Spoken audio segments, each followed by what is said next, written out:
March Madness is officially upon us, and the madness has begun before the tournament even starts.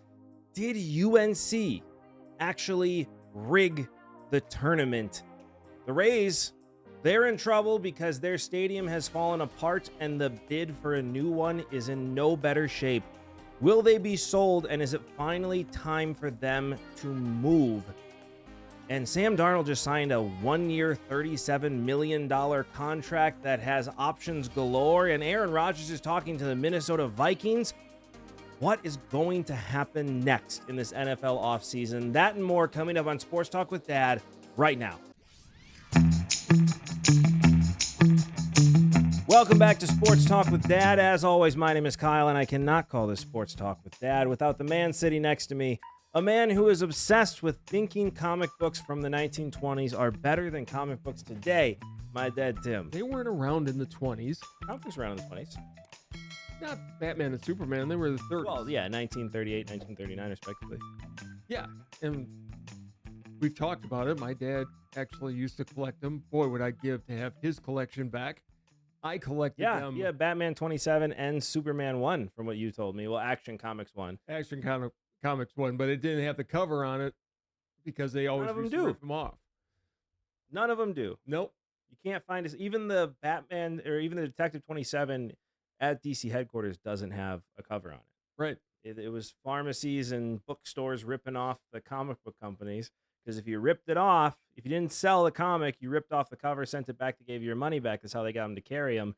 And so they were selling them and then ripping off the covers and sending them back and getting twice the price. And my big time for collecting was when I worked at Mackey's Shoe Shop. Most of my check, I'd go and buy comic books every week. And I had a really huge collection. I still have some of them, not all of them. Here's the issue you're going to have arguing with me about comic books, okay? I started with the Bane story in Batman. Yeah, I never got into that. I had the Joker. It's one of the greatest stories of all time. I had the Joker when Joker had its own comic book, which was amazing. They only did like 8 issues.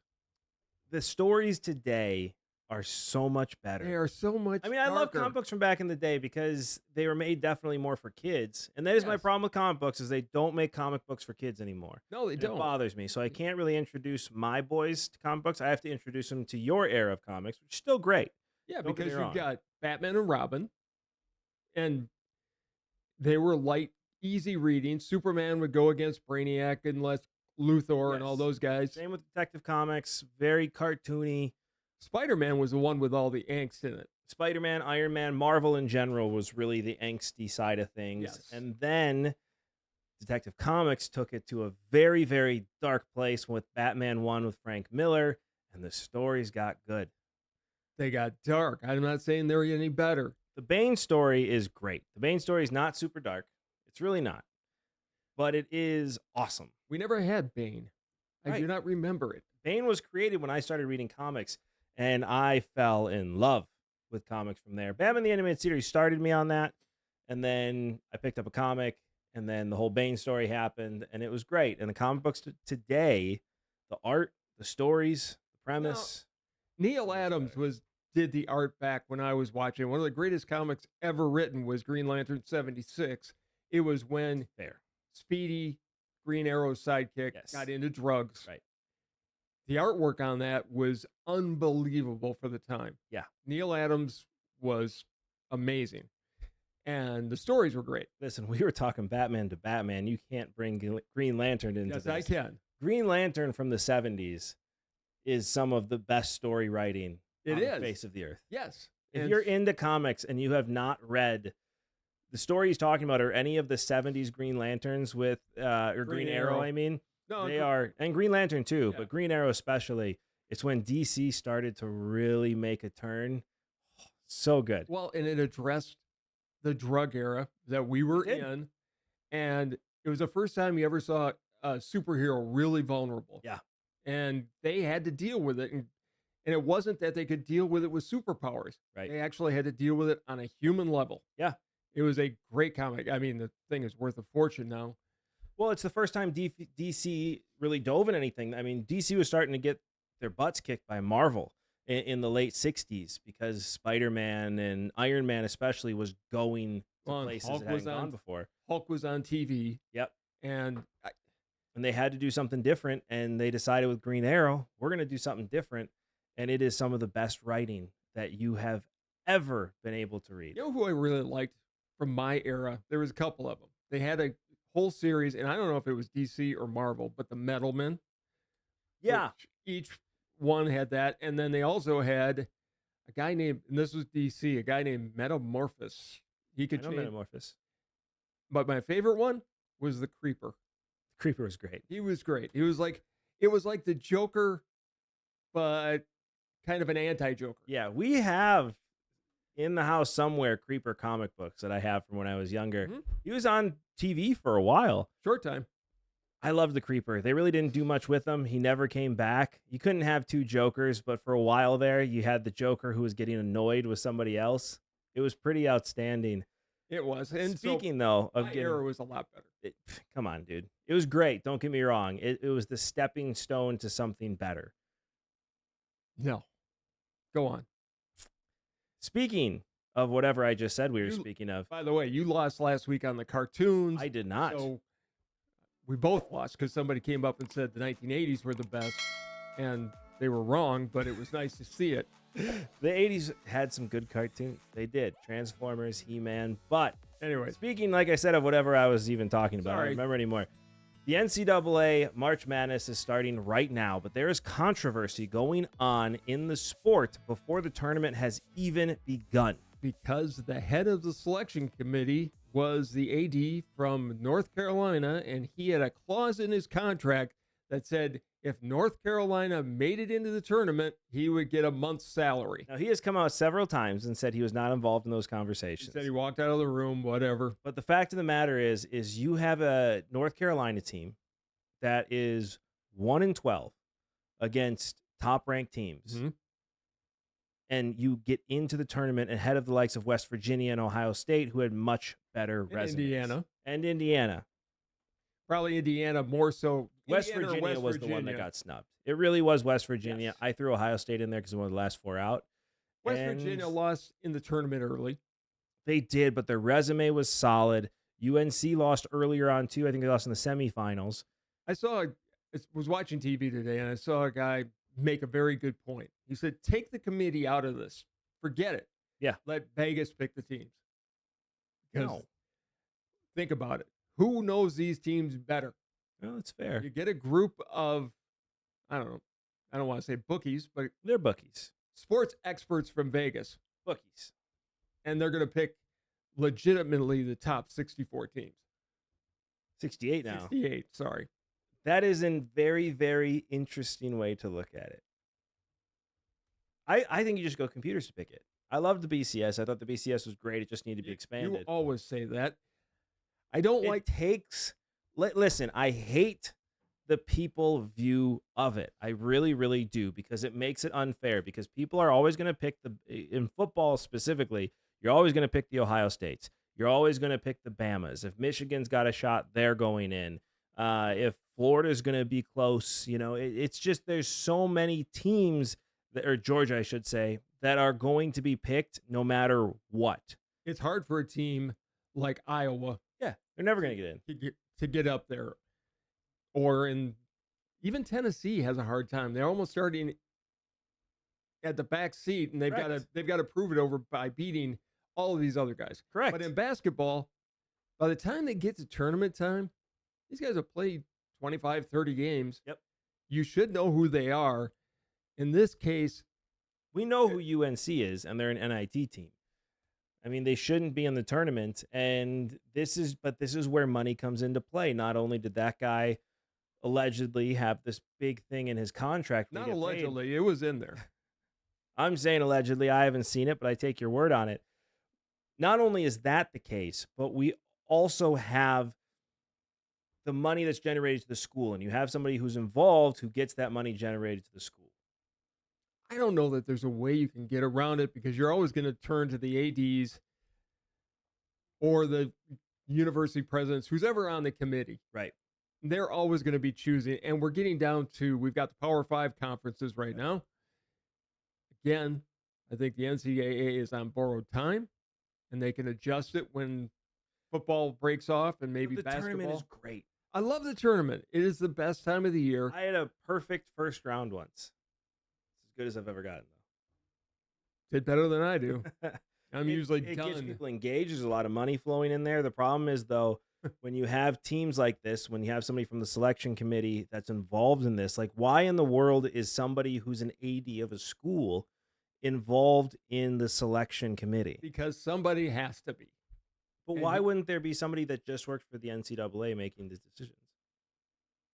Would that make it any better? NCAA is pretty well known for being somewhat, I don't know. corrupt. You know what would make it perfect? What? Let the computer pick. And you know what also would make it?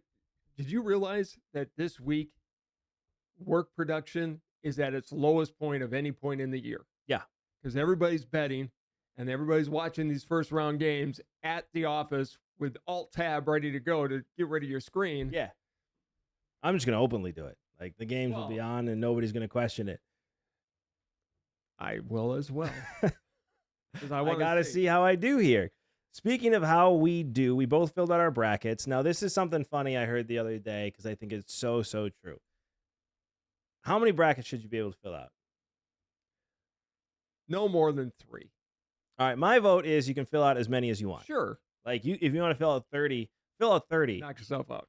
But if you fill out 30 brackets, I don't want to hear you talk about how good your bracket is doing. The one bracket that you actually get home. Right. Like, how's your other 29? They're terrible?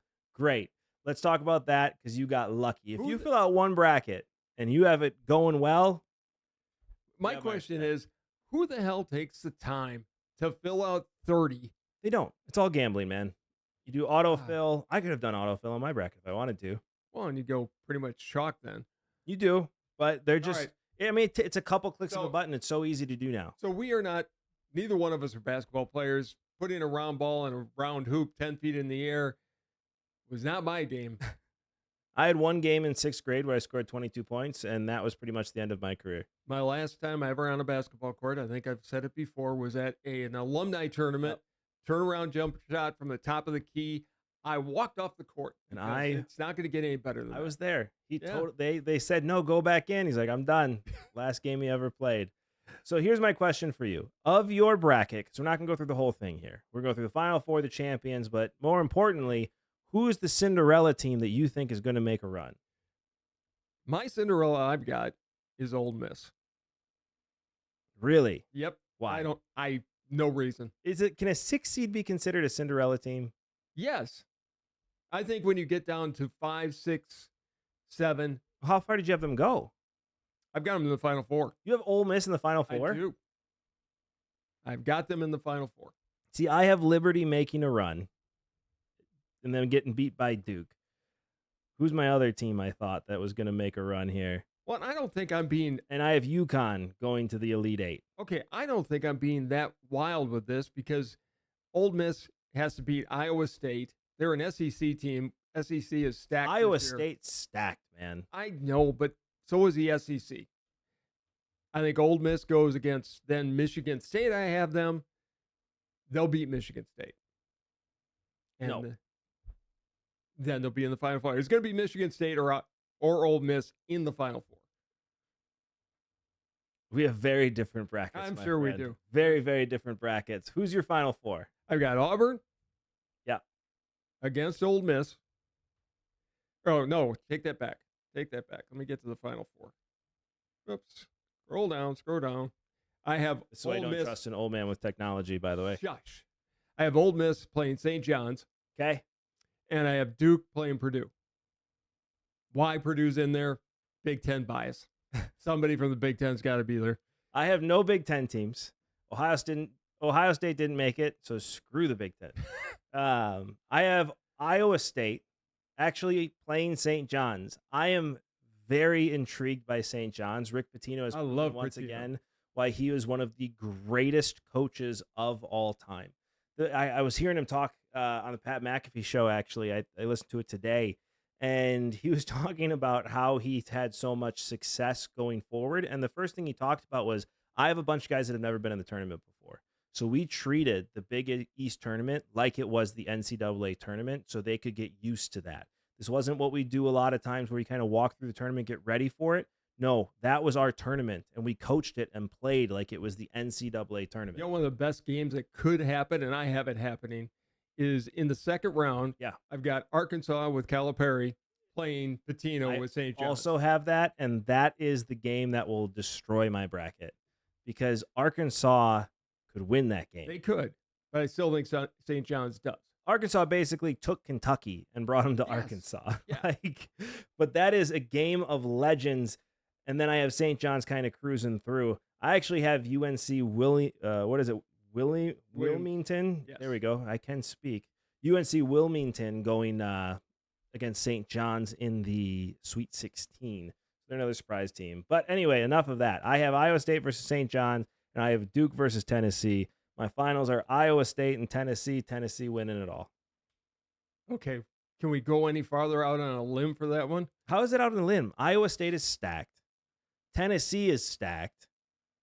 I mean, it's a 2 and 3 seed. How am I going that much out on a limb?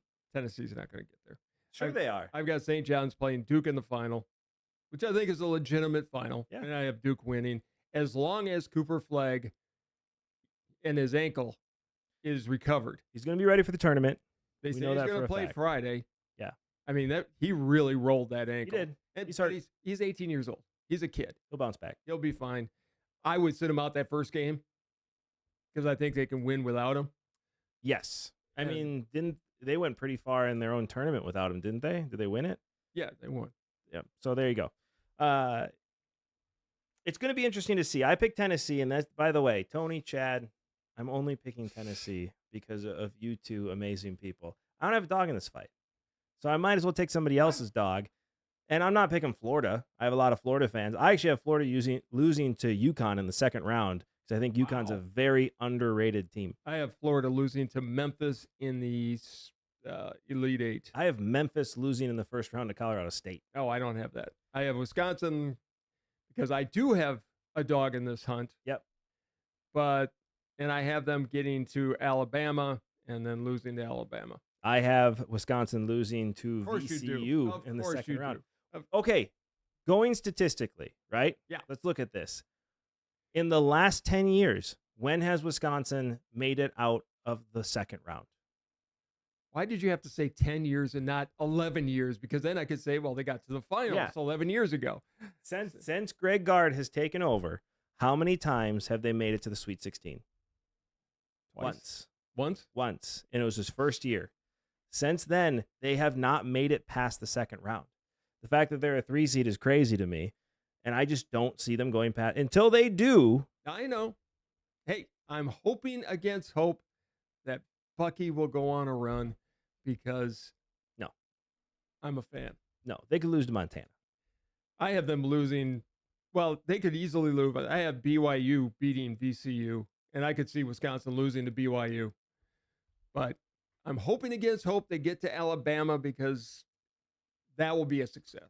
It will be. They need to make it to the Sweet 16. Like, that has to happen this year for Wisconsin. I can't say anything.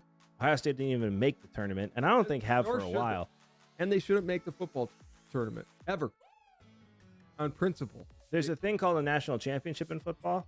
You should see who won it this past year. Go ahead, look that up. I don't need to. I'm reminded every time I look at your side of the set. You let us know who you have in the finals in the comments below. Tell us where we are dumb and where I am brilliant. And while you're down there, don't forget to like, subscribe, and hit that notification bell so you get to enjoy this show as much as we enjoy making it. Craziness galore. And in Tampa Bay, I don't think it's ever going to settle down. So we've been covering the Tampa Bay Rays stadium. I don't know why. For months and months. It's just been an interesting thing. Blame it on me. I do. It's been interesting to watch a real life soap opera playing out in real time. It's a nightmare situation. I don't know how you enjoy this. There's a simple solution. See, this is where my mind goes. You can fix this. Well, wait a minute. So the Rays owner, Stu Sternberg, backed out of the deal. Yep. So he told the city and the county, thanks, but no thanks, after they put the original deal out in the first place. That's done. His new idea is everybody kick in $200 million to redo the Trop. Yeah. I think it needs to be condemned after that because it's been sitting open to the elements ever since then, going downhill. Correct. And they'll stay there 10 to 15 years. That's dumb. That's dumb. It's a dump. It's the worst stadium in Major League Baseball, and it's not even close. Now it is because Oakland's gone. Yeah. I mean, it's not. I even think it was. I hadn't been to the Coliseum, to be fair, but I've been to the Trop, and I can't imagine a stadium being worse than that. It was a dump. It was really bad. And I've been to AAA facilities that were markedly better than that. I've been to spring training facilities that were markedly better than that. Well, they're playing in a better facility now. They are. Well, and here's the writing on the wall. You want to know why the Rays have to move? Go ahead. I know the answer to this. They're in a minor league ballpark. 14,000 seats. In Tampa. Right next to the airport. Correct. Easy access. 4 o'clock game for the opener. They didn't sell out. Not yet. Over 500 seats still available. Out of 14,000. On opening day, they didn't sell out in a minor league ballpark. I don't care if it's only 500 seats.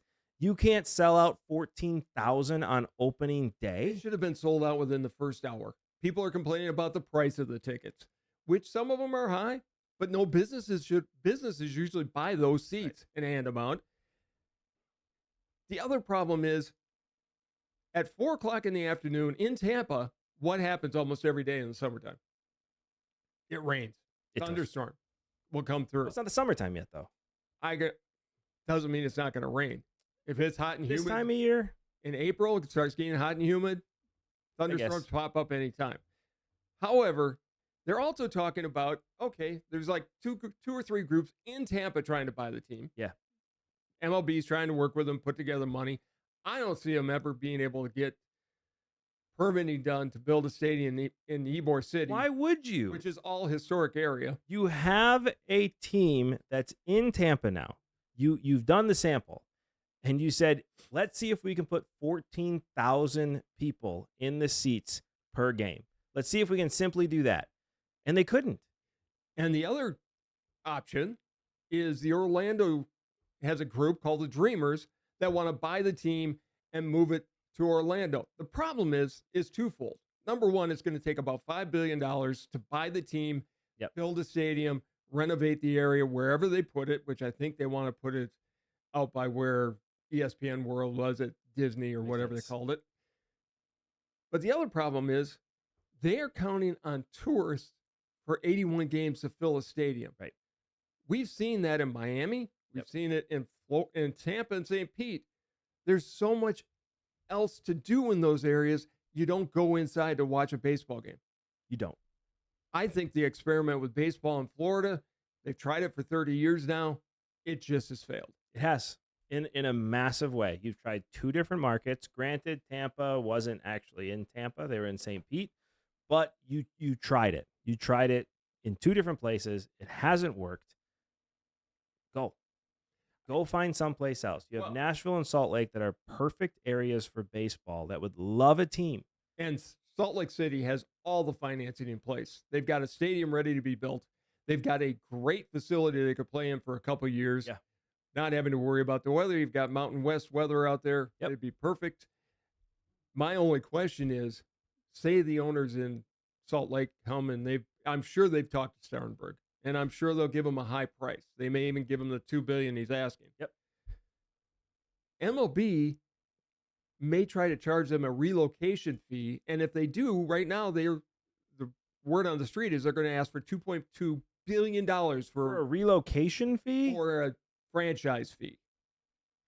Well, like for an expansion franchise. Yes. This is an expansion franchise. But it's moving a franchise from one place to another. There's 2 different things. There's no way they charge somebody $2 billion for moving. They didn't charge the A's anything for moving. I'm just saying.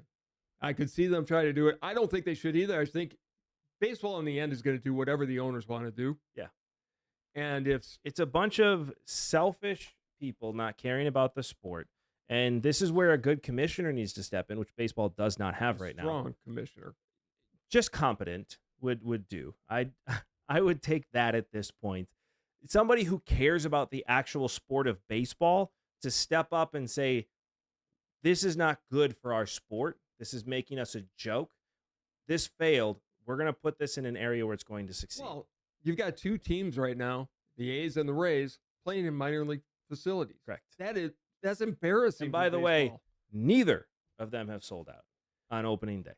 And it's getting more and more unlikely that the Vegas Stadium is ever going to be built. I do not think that they are going to Vegas. No, I really don't. I don't think they're going to Vegas. You do have a good fan base in Oakland.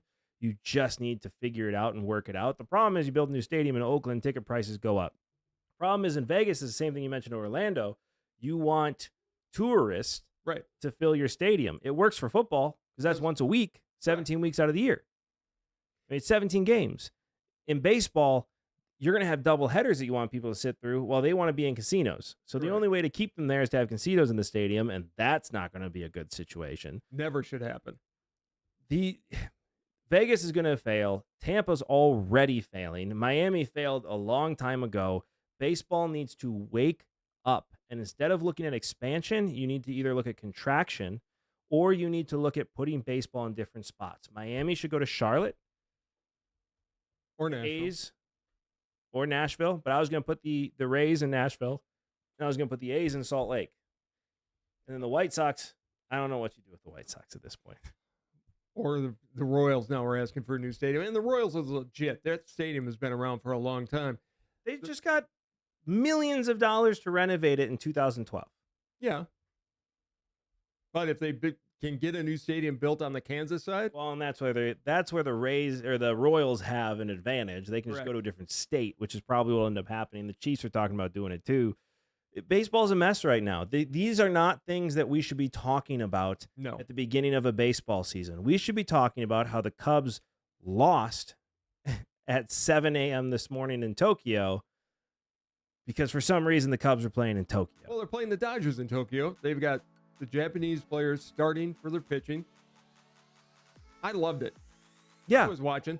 I didn't. I did. Cubs lost. And I'll watch again tomorrow. Not a fan. It will be a long season for the Cubs, and I'm just crabby about it. Well, did you hear, speaking of being crabby about things, I'm going to be right.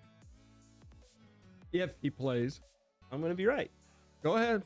Float. We saw the best short of all time. Aaron Rodgers has apparently, this is all rumored. I have no facts, but you guys know me well enough. I want it to be true, so I'm going to treat it as a fact. There are talks with Aaron Rodgers and the Minnesota Vikings, and Rodgers is saying that if it's only Steelers or the Giants as a choice, he would retire. Minnesota is the only option he will take. Well, if I'm the Vikings, and I'm not, because why would I ever want to be a Viking or a fan of the Vikings? But Kevin O'Connell is a great coach. Outstanding coach. Their team is stacked. Very stacked. You put a good quarterback on that team, it's a Super Bowl contender. Right. Probably going to win the division because Detroit's lost both of their coordinators. Yep. I think you got to find a way to do it because you don't want to go into the season starting J.J. McCarthy. You just don't. He's still a rookie. He's a rookie. Sam Darnold's gone, which we'll talk about in a second. Russell Wilson is really your only other option to get a veteran at this point to start for a season, and that's a bad situation. Right. So if Rodgers and O'Connell can come to a meeting of the mind where Rodgers looks at him and goes, I will run your plays. Well, and I think Rodgers learned a lesson. Like having a bad offensive play caller leads to bad situations. You need somebody who at least can put you in a situation to succeed. He was the play caller. Yeah, I said what I said. Yeah, okay. I said what I said. Aaron Rodgers is one of the best in the business at reading the field and audibling out of plays. Sure. But at the end of the day, you need a play. And what did the Jets not have all season until the second half of the year? They didn't have a play. Nathaniel Hackett is clearly not a very good head coach or offensive coordinator or anything in this league. You put Rodgers on that team, and Rodgers plays like he did the second half of last season. Yeah, he's back, baby. He could win Sorry, go ahead. No, he could win the MVP. I think he will. Or comeback player for sure. I know what number he's going to wear. He is not wearing 4. He was 12. and then he went down 4 to 8. Because he wore that in college. And now he's going to go down 4 more, and he's going to wear number 4 in Minnesota. He wanted to wear 8 in Green Bay, but it was taken by a veteran that wasn't going to give it up. That's the only reason he wore 12. Yep. He has a class act, went to the Jets, was not going to wear 12 because... Wasn't it Ryan Longwell that had 8? I think so. Yeah. I think so. But he went... 10 was taken too. Yeah. And the Jets, he was not going to pull Namath's number off the wall. Yeah. Because he's Why would he? Well, some people would. Look at what happened in Denver with Peyton Manning. Look what happened in Seattle with Jerry Rice. It should never happen. I agree. He'll come to Minnesota. He will wear 12 or 8 because neither one has meant anything in Minnesota because they've never had anybody to wear it. 8 meant Kirk Cousins, and 12 meant Christian Ponder. I rest my case. Or you keep going down 4. And see, then he's going to be with the Vikings, then he's going to retire, so he's going to be 0. And so you go 12 to 8, 8 to 4, 4 to 0, and you're gone. There are times I worry about that mind of yours. I worry about it all the time. The other crazy thing that happened is, did you see the Sam Darnold contract? Yes. $37 million for 1 year. Nobody could have been talking to him. We talked about him going to the Giants or the Steelers. No offers. No offers. No. He must have been offered $20 million a year. Wow. Because he accepts a deal with Seattle for what looked like at first was 3 years, $110 million. Mm-hmm. It's essentially what it came down, 114, 115, somewhere in that ballpark. What it turns out to be, though, is it's really a 1 year, $37 million contract. And if the team decides they can pick up his team option, and then it's another 2 years. What did I tell you after the last playoff game they were in? Cost him a lot of money. Cost him a lot of money. I didn't think it would cost him that much money. It cost him everything. Yeah. This is a prove-it deal. He's literally on another prove-it deal. Now, listen. 1 year, $37 million. I don't want to hear you cry. You get to start in the NFL. Right. But if this doesn't go well, make no mistake, they are going to bench Sam Darnold towards the end of the season because they're not going to want to pay his injury guarantees. They're going to give him the Daniel Jones or the Derek Carr treatment. Yeah, and they'll put out Sam Howell and see what he can do. I really thought they were going with Sam Howell this year. This contract surprised me to begin with. Sam Darnold's a good quarterback. He's a really, really good quarterback, and he's proven that time and time again. He was in a situation he hadn't been in before, and he choked in that situation. And that happens. That's happened to Aaron Rodgers. It happened to Peyton Manning several times. I've seen it happen to Brett Favre. I haven't seen it happen to Tom Brady or Patrick Mahomes, but those are different people. It happens, and it just happened at the worst possible time. He just choked in the playoffs. I mean, Tony Romo choked in the playoffs how many times in a row? Look, if Aaron Rodgers is drafted by San Francisco, we're not having the conversation about Rodgers because I don't think he's in the league. No, he's not. He had to sit. Yeah. And his throwing motion was not there. Tom Clements changed it, and he became the Hall of Fame quarterback that he is and the diva that he is. Which you saw right away, and he ended up being a bigger diva than Favre ever thought of being. Yep. I have a recording, by the way, from him saying stuff like that, like, you're right, and you saw it right away, and that's his ringtone now. It's my favorite ringtone. Of course it is. My ringtone is rabbit season, duck season. Yeah, mine's you saying, you're right. Stop. You're right. I do have a question for you before we close out the show. Where do you think, or do you think, Russell Wilson is next year? Does he play? I don't know. I don't see him as a starter in the league. I mean, the Giants could look at him, but if I'm the Giants at this point, I'm drafting a quarterback. I'm going. Where is he going to go? I don't know. The Jets are going Justin Fields. Yes, and I think the Steelers don't want him. I think the Steelers could still end up, if Rodgers goes to Minnesota, I think the Steelers make a move to try to get Kirk Cousins. No, they're going to jump up for Jackson. Oh, Kirk Cousins, yeah. Sorry. Yeah. I think because I don't think he sits in Atlanta all year on the bench. No, that's a weird game they're playing because they just guaranteed him another, what was it, $55 million? It's a $10 million roster bonus.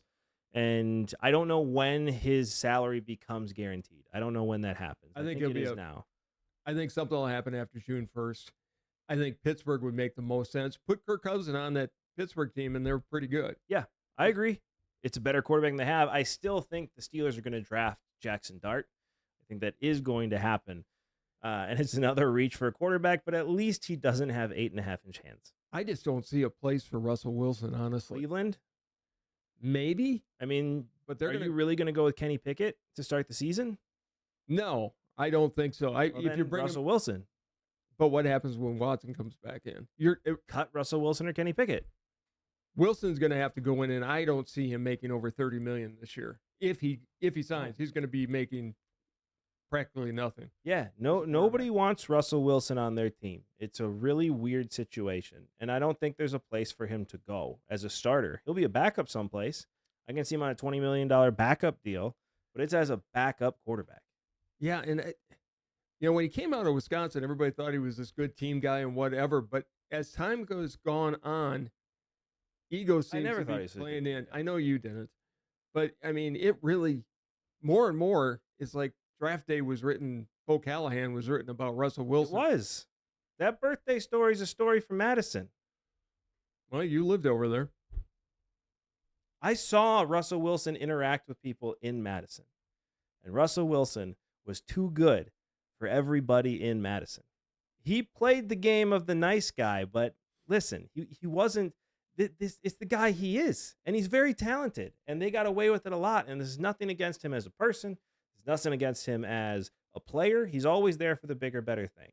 And now he's too old, he's too hurt, and he's not good anymore. And so people don't want to put up with it. He was good for the first half in Pittsburgh. He's good for a few games in Pittsburgh. Yeah, first half of the season, but it's going to be interesting to see where he ends up. The only reason they didn't bench Russell Wilson for Justin Fields is because they didn't want to give the extra pick to Chicago. Instead of giving them a 4th rounder, they gave him a 6th rounder because they didn't play Justin Fields more than 9 games. That's the only reason they didn't bench him. Sure. Justin Fields should have been the starter for the whole season for that team. I think they would have been a better situation, and I'm really excited to see what he can do for the Jets. We've seen what he does when he's the starting quarterback in Pittsburgh and in Chicago. Win. He won in Pittsburgh. He won at The Ohio State University. He's going to this is the pros now. Probably not win in New York. Yeah, thank you. That's because it's a different team, which is the Jets could be a surprise team this year, though. That is a good roster. It really is, with Breece Hall, Garrett Wilson, now Justin Fields. You have an offensive line that needs to be fixed, but you got great defense there. That team should be a lot better, and I think they're going to surprise a lot of people this year. I think Aaron Glenn is going to be an outstanding coach. I agree, and he wants to be there. It's a perfect fit. Yes. I mean, outside of Rex Ryan, I can't imagine a more Jets coach. He fits New York well. I think he's going to do really well here, and the Jets, I think, are going to be a playoff team this upcoming season. You heard it here first. We'll see. There's no reason they shouldn't be. If Justin Fields can pull his weight, which we've seen he can with Pittsburgh, I mean, it's a 7th seed. You need to be 9-8. That's all you got to be. As it was proven by the Green Bay Packers the last 3 seasons. Not going to make the playoffs. No, I don't have them making it either. I think they're going to finish. The Green Bay Packers are going to finish last in the NFC North this upcoming season. All right, well, we'll talk about that at a future show. All right, fair enough. You and I have had a great conversation, but as you all know, you cannot have a conversation with your father without your dad getting the last word, so it is all you. So we talked about comic books, and we're not going to go back to that.